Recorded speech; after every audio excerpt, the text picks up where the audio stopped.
সফলতার জন্য আমার 3টি কথা। যারা বারবার কাজ করে ব্যর্থ হচ্ছেন, মূলত তাদের জন্যই আমার এই 3টি কথা। নাম্বার 1, আপনি নিজেকে বলুন আই ক্যান ডু ইট।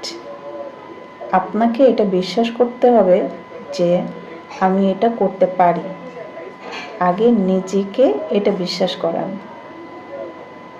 আপনি যদি নিজে বিশ্বাস করেন এটা আমি করতে পারবো, এটা আমি করতে পারি, পৃথিবীর সব মানুষ যদি বলে যে আপনি এটা করতে পারবেন না, তাতে কিচ্ছু যায় আসে না।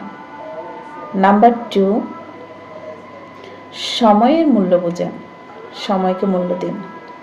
সময় এত গুরুত্বপূর্ণ একটা জিনিস যেটা জীবন থেকে চলে গেলে এটাকে আর ফিরিয়ে আনা যায় না। সময় চলে যাওয়া মানে হচ্ছে আপনার জীবনের একটা গুরুত্বপূর্ণ অংশ চলে গেল। এই জন্য সময়ের মূল্য বোঝেন। নাম্বার 3, সব সময় আপনি নিজেকে শেখার জন্য প্রস্তুত রাখুন। সব সময় আপনি জ্ঞান অর্জন করুন। এই 3টা জিনিস যদি আপনি করতে পারেন তাহলে সফলতা আপনার নিশ্চিত।